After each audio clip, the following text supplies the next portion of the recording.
Dimanche 31 décembre 2017, mesdames, messieurs, bonsoir. Bienvenue dans cette session d'information sur la télévision Labari, la dernière de cette année 2017. En effet, dans quelques heures, ce sera la nouvelle année 2018. Pour justement parler de cette nouvelle année, cette fête donc de la Saint-Sylvestre, nous avons sur ce plateau, puisque nous sommes dimanche, notre invité. Il s'agit du pasteur Sabo Bakiri. Il est secrétaire général de l'Alliance des missions et églises évangéliques du Niger. Amen. Pasteur, bonsoir. Bonsoir. Avec vous, nous allons donc parler de cette fête de la Saint-Sylvestre que la planète donc s'apprête à célébrer dans quelques heures. Nous allons revenir à vous dans quelques instants. Sachez d'abord que les partis politiques regroupés au sein du Front pour la restauration de la démocratie et la défense de la République, le FRDD, et ceux regroupés au sein donc du Front des partis politiques non affiliés ont organisé ce dimanche 31 décembre ici à Niamey une manifestation de rue pour protester entre autres contre l'adoption par le Parlement il y a quelques semaines de la loi des finances pour l'année budgétaire 2018. Une manifestation pacifique de fin d'année donc qui a drainé une foule immense, comme a pu le constater notre équipe de reportage composée de Sadou Doumi, Chebouisso et Adamou Soumana. Ils étaient des milliers et des milliers, les militants de l'opposition et des partis non affiliés, à braver le froid matinal de ce dimanche 31 décembre pour répondre favorablement à l'appel de ces deux regroupements politiques pour une marche pacifique. Ainsi, de la place Toumo, lieu de regroupement, en passant par les grandes artères de la capitale, les manifestants ont déferlé tout en scandant des slogans hostiles au régime de la 7e République avant de se retrouver à la place de la concertation pour des chutes de la manifestation. Une manifestation sanctionnée par une déclaration conjointe des regroupements politiques à travers laquelle ils n'ont pas manqué d'égrener tout un chapelet de griefs contre la gouvernance actuelle. Le FRDDR et le FPNAD s'accordent à dire non, non et non de manière ferme et déterminée à la violation de la Constitution et des lois électorales. Non à toute concession de notre souveraineté de quelque manière et des lois. Non à toute concession de souveraineté de quelque manière que ce soit. Non, non, non à la loi organique portant code électoral et à toute CENI non inclusive et non consensuelle. Non, non à la promotion d'une culture de contre-valeur, au dépotisme et à toute velléité dictatoriale. Non, non à la loi scélérate des finances 2018. Mais auparavant, c'était le coordinateur régional du FRDDR Niamey qui, dans son mot de bienvenue, a rassuré les uns et les autres sur la détermination des militantes et militants de la région à mener une lutte sans merci pour la restauration de la démocratie et de l'état de droit au Niger en 2018. Les Nigériens sont acculés, ils sont fatigués, ils sont désespérés et ils ont tous le regard tourné vers vous aujourd'hui pour sauver en urgence ce qui reste du Niger. Les militantes, militants et sympathisants de Niamey m'ont chargé de vous dire que pour ce faire, l'année 2018 qui débute, si Dieu le veut demain, doit être une année de lutte résolue, permanente et sans merci contre ce système démoniaque qui détruit tout sur son passage. Un cadeau de fin d'année que les militants et sympathisants des partis membres du FRDDR et ceux non affiliés viennent d'offrir aux tenants du pouvoir pour sonner le glas de ce qu'en sera l'année 2018 qui s'annonce à grands pas sur la scène politique. Il urge alors que les différents bords politiques du pays, sans distinction aucune, se retrouvent autour d'une même table, notamment le CNDP, pour trouver une issue heureuse au mot dont souffre le Niger afin d'amorcer son développement tout en préservant l'actitude sociale. Voilà donc ce que l'on pouvait retenir de cette marche suivie de meetings des partis politiques de l'opposition et ceux non affiliés. L'association Migration et Développement s'est réunie ce matin en session extraordinaire. À l'issue de cette réunion, elle a rendu publique une déclaration relative notamment à la diffusion récente par la chaîne américaine CNN de la vidéo montrant un marché de vente aux enchères des migrants subsahariens en Libye. L'association a donc fustigé ce comportement dans la déclaration résumée ici pour nous par nos reporters Ibrahim Abdou et Nasser Dantofo.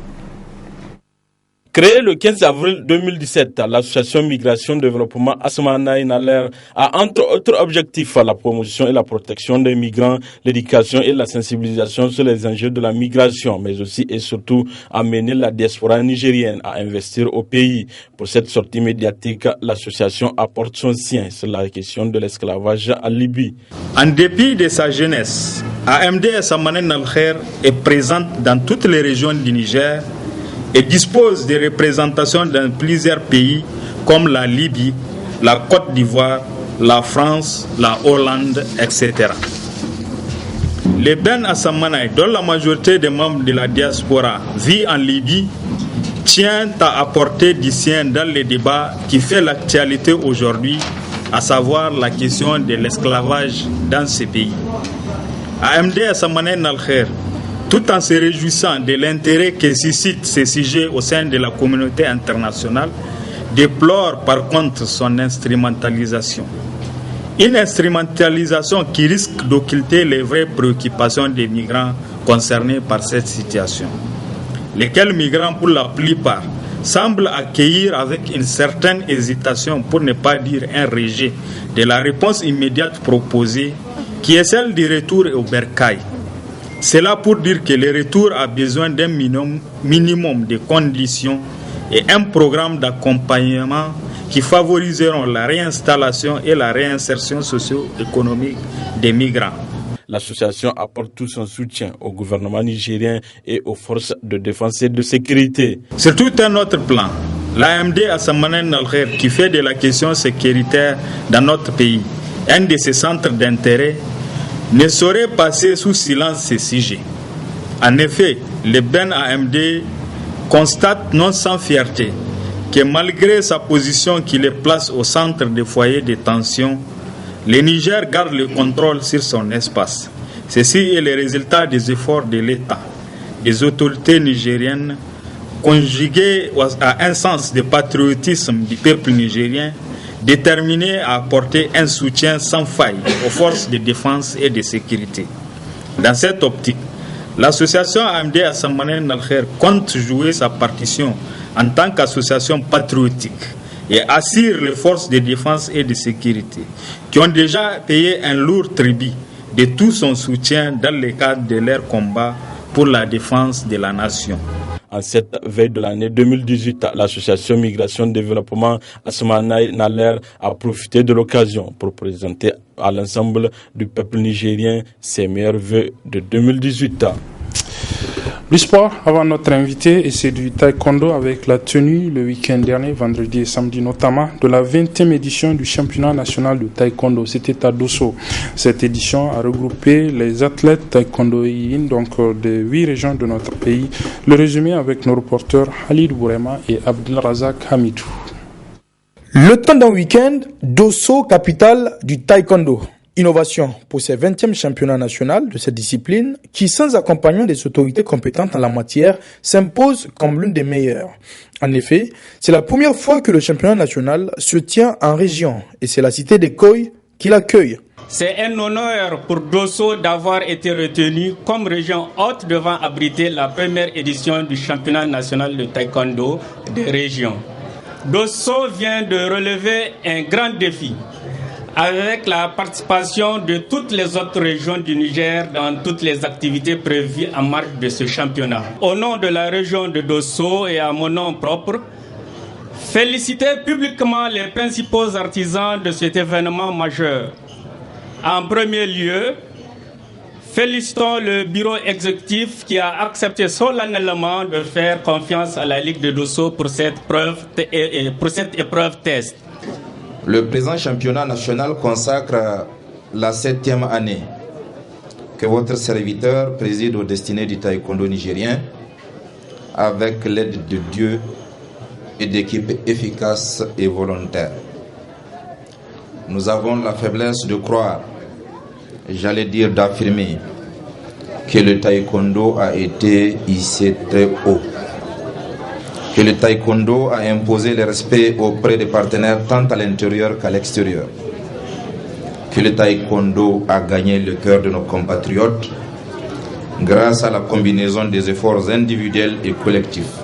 L'occasion pour l'une des personnes qui soutient le plus le taekwondo de lui réitérer son engagement. C'est un sentiment de satisfaction totale. Je vois que la gente féminine est en train de prendre le dessus pour avoir des niveaux de compétition internationale. Et je vois que l'appel que j'ai lancé est en train de se réaliser et je ne peux que féliciter les jeunes filles qui se sont données corps et âme pour rehausser encore davantage l'image du taekwondo au Niger. Le président championnat est le rendez-vous de la jeunesse talentueuse du taekwondo nigérien. Je suis fier de trouver mon médaille d'or. Ouais, très content. Là, on se prépare pour les Open internationales. On ne veut pas arrêter ici au Niger. Vraiment aujourd'hui, ça me fait vraiment plaisir d'avoir des jeunes qui pratiquent le taekwondo parce qu'aujourd'hui il faut qu'on se lève pour défendre notre pays. Avant même moi je fais pareil, je vois des grands champions, j'aimerais prendre des selfies avec eux. Aujourd'hui c'est ça même qui m'a poussé à montrer à la jeunesse nigérienne que quand on veut on peut. Le bouquet final de cette première à Dosso était le défilé des membres du comité d'organisation, des arbitres nationaux, des différentes délégations et une démonstration riche en spectacles. Et enfin, la remise des médailles. Niamey, au classement général, est classé premier avec 14 médailles en or, une médaille de bronze, deuxième Dosso avec une médaille en or, 3 d'argent, 9 de bronze, troisième Tawa avec une médaille en argent, 3 en bronze. Tout est bien qui finit bien. Seul bémol, l'absence des autorités et autres cadres du ministère de tutelle, aucun n'était présent à ce championnat.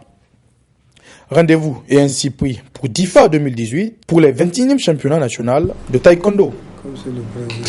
Voilà, l'occasion de la tenue de ce championnat a été saisie justement par la Fédération nigérienne de taekwondo pour tenir aussi, toujours à Dosso, son assemblée générale. Retrouvons notre équipe de reportage composée de Halid Bourema et Abdelrazak Hamidou.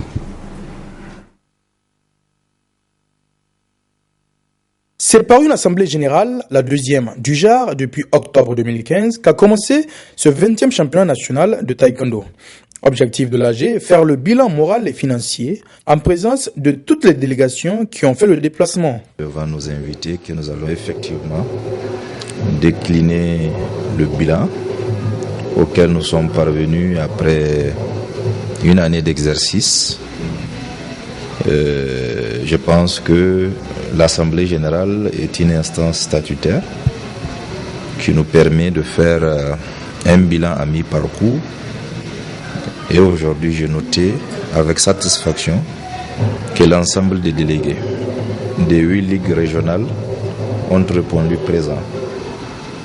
J'ai aussi observé que le secrétariat général et la trésorerie générale ont fait un travail remarquable parce qu'ils ont mis à disposition les différents documents devant permettre aux délégués de se faire une idée de ce bilan et de pouvoir participer avec efficience au débat que nous allons engager après la présentation de ces 2 bilans.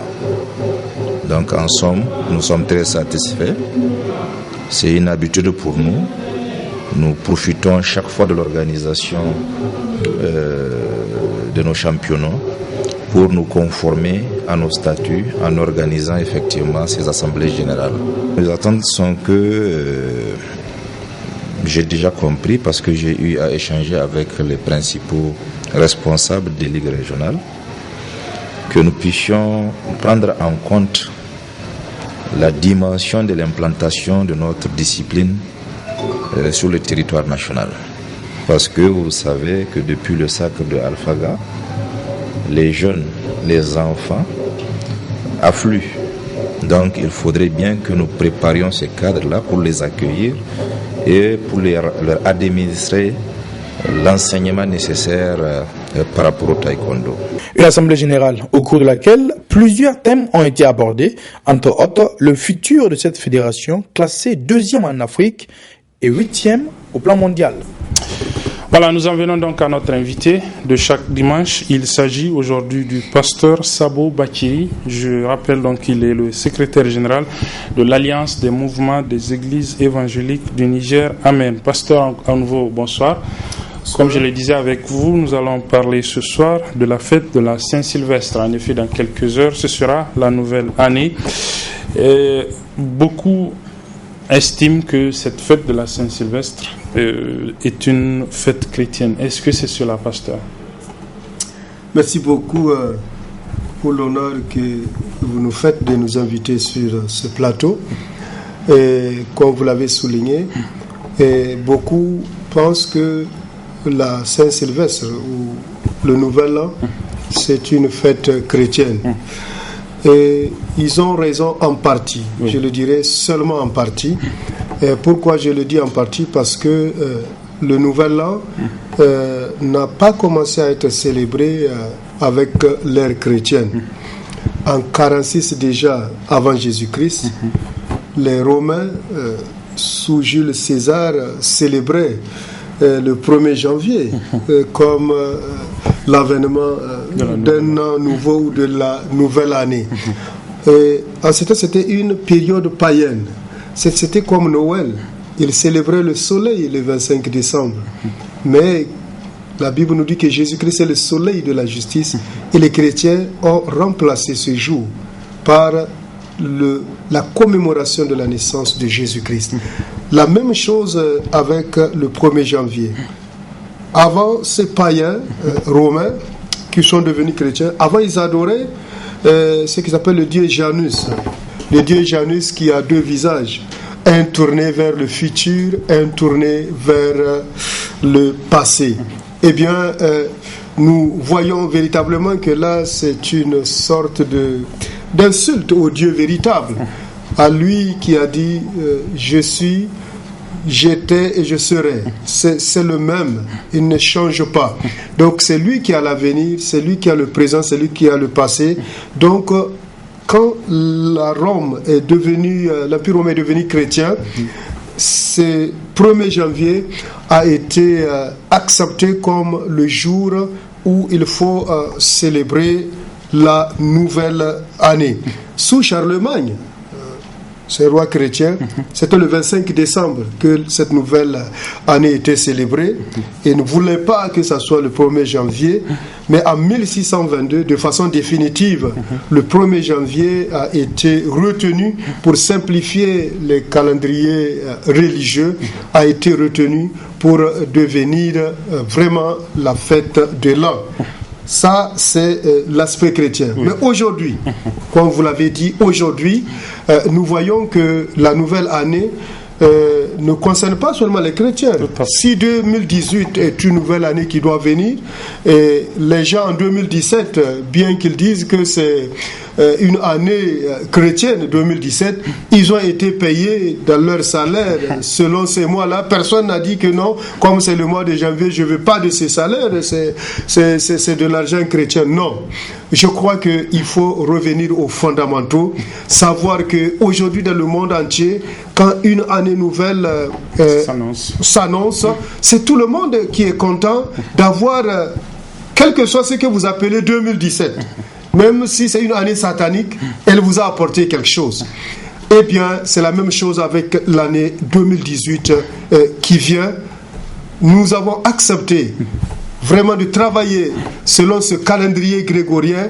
Eh bien, selon le calendrier grégorien, c'est le 1er janvier qu'on commence jusqu'au 31 décembre la nouvelle année. Alors, si beaucoup le disent, c'est peut-être parce que aussi quelque part les chrétiens sont les plus enclins à célébrer par exemple le réveillon de la Saint-Sylvestre, et puisque cela s'inscrit dans la dynamique, comme on dit, des fêtes de fin d'année. Il y a eu Noël, il y a le 31 aujourd'hui qui est là.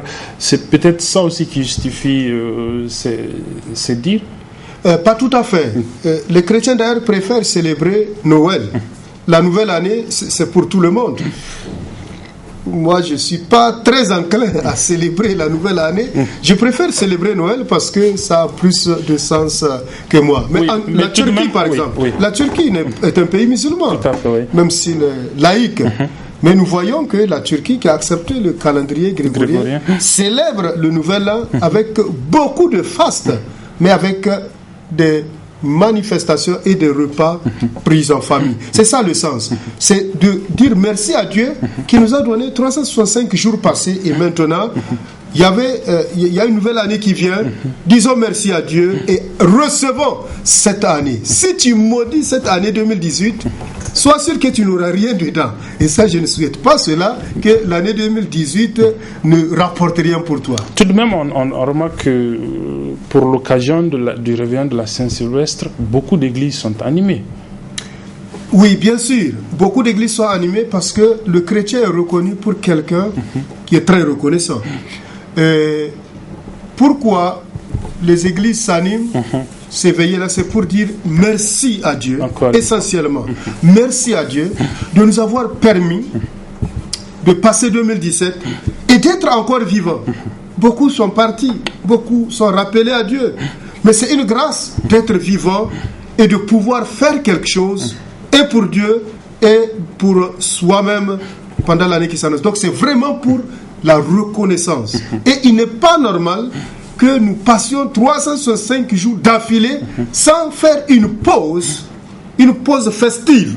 Parce qu'il faut rendre grâce à Dieu et il faut aussi le faire, pas avec la tristesse, mais avec joie, dans les prières et dans la dévotion. Alors, puisque c'est quand même une année qui s'achève, elle a été émaillée par beaucoup de choses. Qu'est-ce que vous retenez, je ne sais pas, de façon générale, ce qu'a été cette année 2017 pour le Niger, puisque c'est quand même nous sommes au Niger.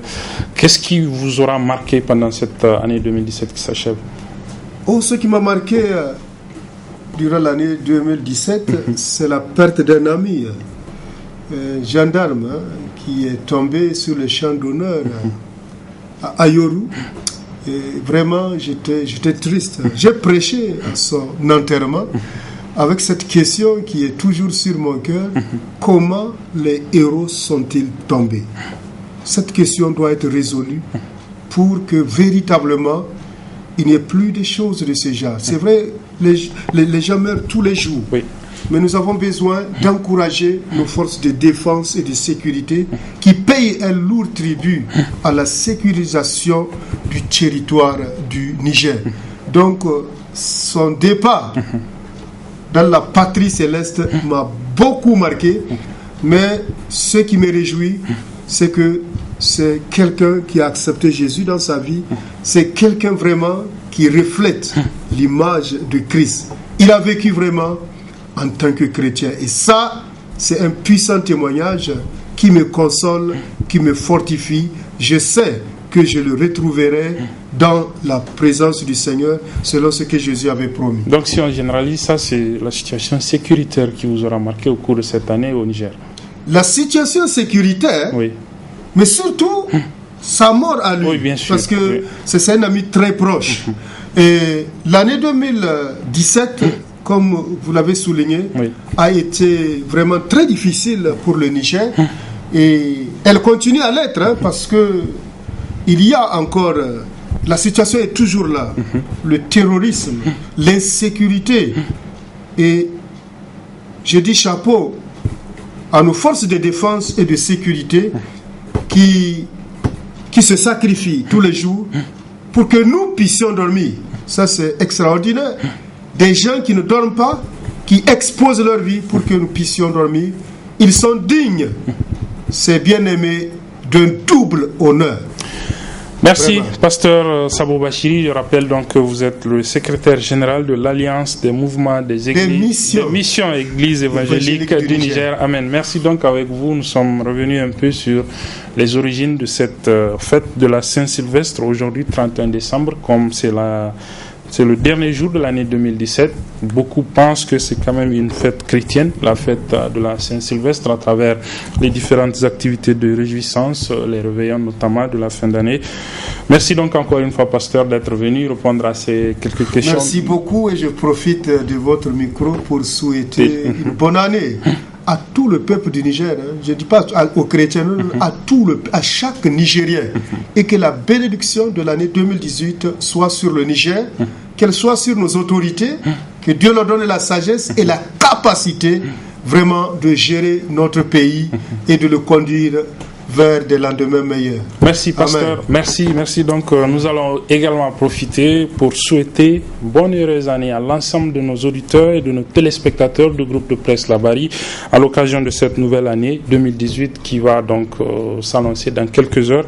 Et c'est sur ce que se referme cette édition. Merci de nous avoir suivis. C'était la dernière édition de l'année 2017 à 2018, Inch'Allah, pour de nouveaux programmes sur la télévision Labari. Au revoir.